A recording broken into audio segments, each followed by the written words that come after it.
¿Alguna vez se ha detenido a pensar por qué para algunas personas las joyas son un objeto de deseo que acaba convirtiéndose en una extraña obsesión?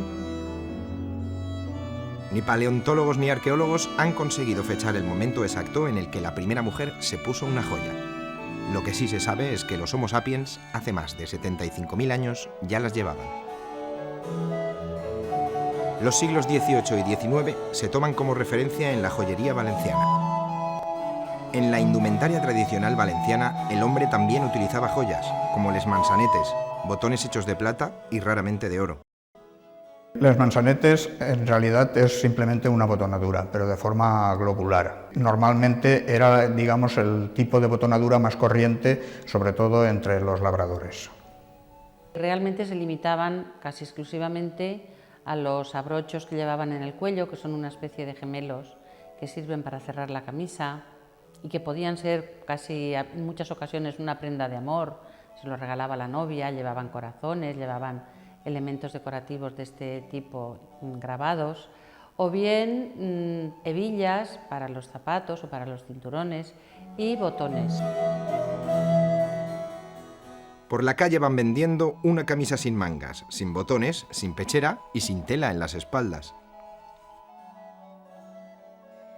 De lo que no hay duda es que la joya fue en nuestros antepasados un signo de poder y virilidad, aunque con el tiempo el hombre delegó la exhibición de su propia riqueza a través de su mujer, un hecho que explica que la mujer valenciana, a diferencia del hombre, vistiese su cuerpo y cabello de joyas. Les xiques de Torís totes volen anar a la Fira de València perquè es volen casar en el monyo ben fet i la cara ja va, arracades d'au i l'agulla daurà. Los tipos de pendientes más característicos y más dentro de la indumentaria valenciana serían, en principio, como más antiguos, serían las gallegas.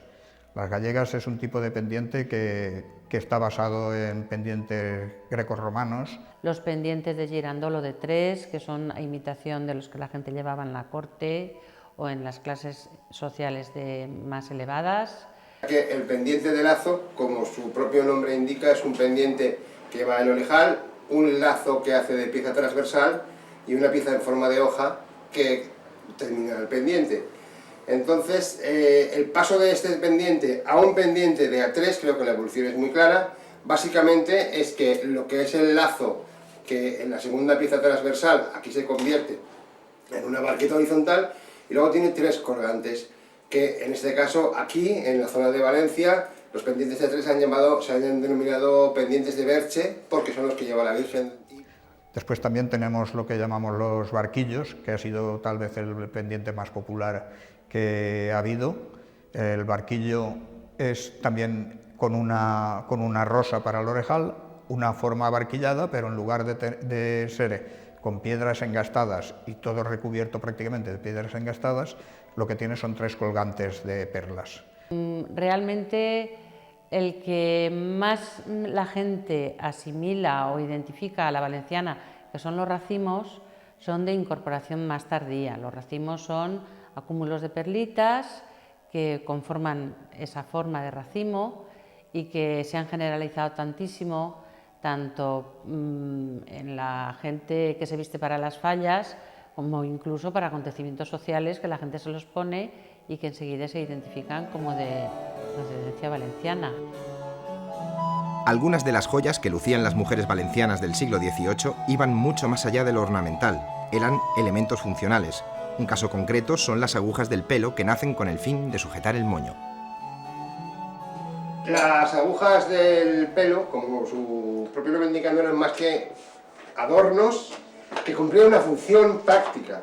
Es decir, si partimos de esto, que esto es lo que llamamos unas agujas de bola, que son antiguas además, y estos se abre lo que se llama la espada y el cañón, o el macho y la hembra, esto se metía uno dentro de otro y evidentemente sobre esto que tiene una rigidez, se trenzaba el pelo, ¿de acuerdo?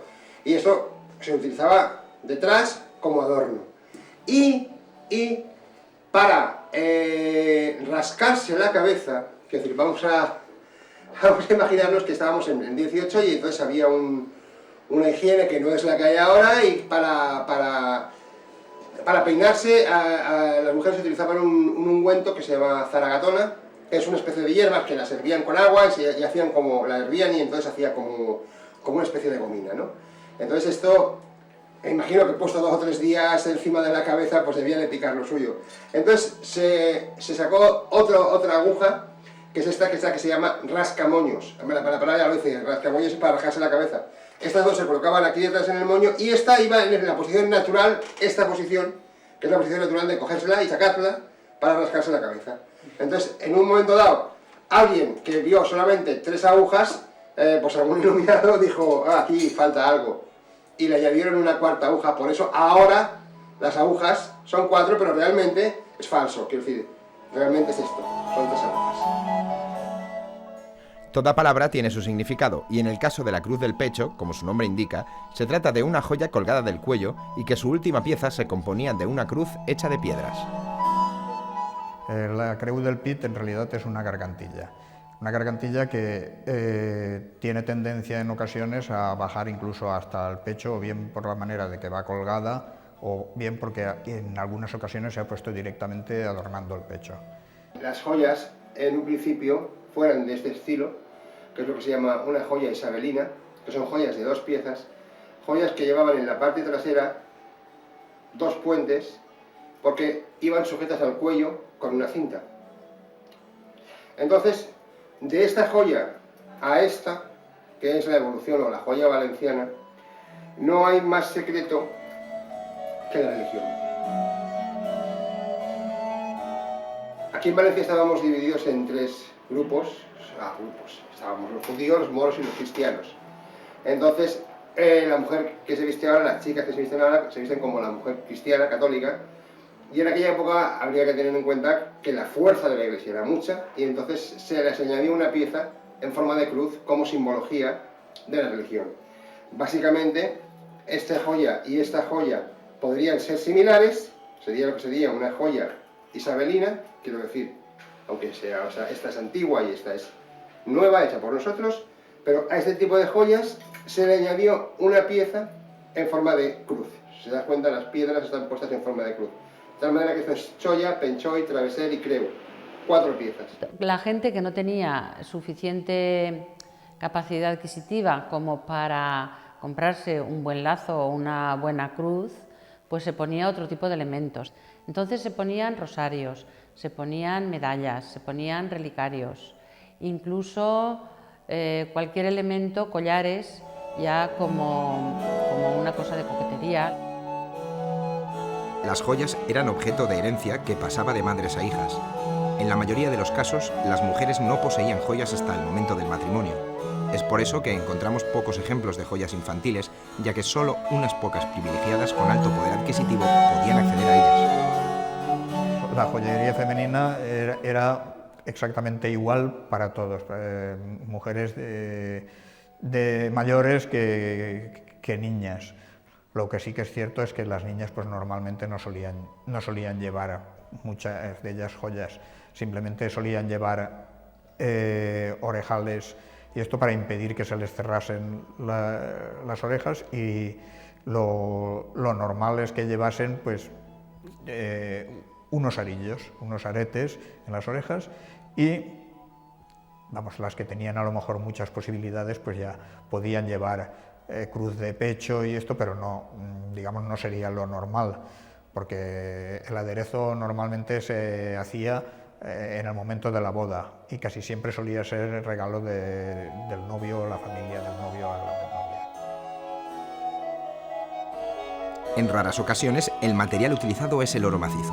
Solo las personas con alto poder adquisitivo podían permitirse este lujo. El resto poseían joyas realizadas en plata, plata sobredorada u otros materiales.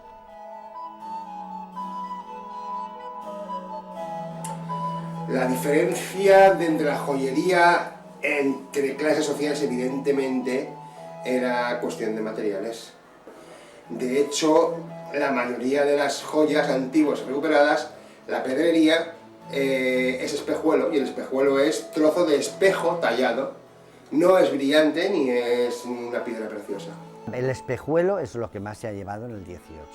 El espejuelo era una piedra, era como un cristal, que es lo que iba introducido dentro del metal o llautó, plata, o bien la plata o bien el oro. Es lo que se trabajaba, se hacía lo que es la cazueleta, se metía dentro, luego se fundía con un poquitín con fuego y se apretaba directamente para que no pudiera saltar nunca, porque entonces no iban pegadas las piedras.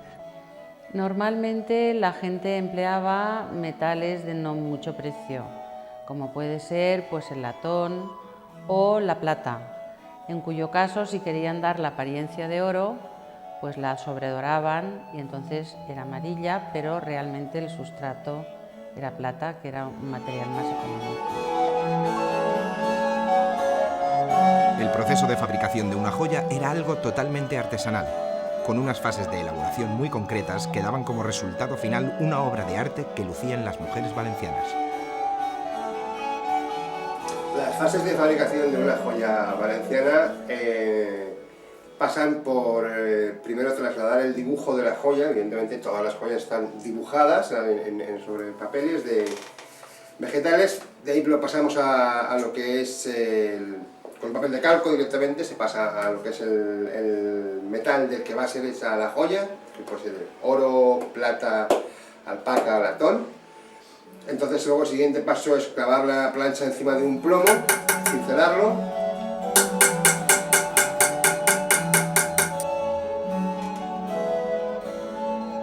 Luego después del cincelado hay que levantarla, hay que con una sierra de estas de pelo se cala para dejar la pieza al aire, se le sueldan las argollas, las monturas, se lleva a baño y después de baño hay que montarlo en perla o en piedra.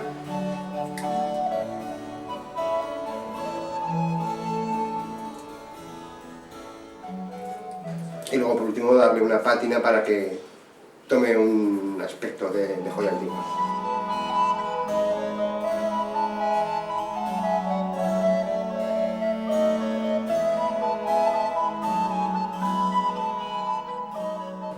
Las características más importantes de la orfebrería valenciana que está en nuestros diseños son las que tienen que ver con su tradición oriental. A través de la investigación que hemos venido haciendo durante bastantes años, nos hemos dado cuenta que hay una gran tradición entre la orfebrería clásica valenciana y las grandes producciones orfebres orientales, ¿no? Bueno, hay muchos diseños del siglo XVIII que se repiten en la actualidad porque son diseños que han tenido un éxito formal, ¿no? Sientan bien y son piezas que se van repitiendo o que van evolucionando. Los balconcillos, el espardalés, los racimos, las polcas,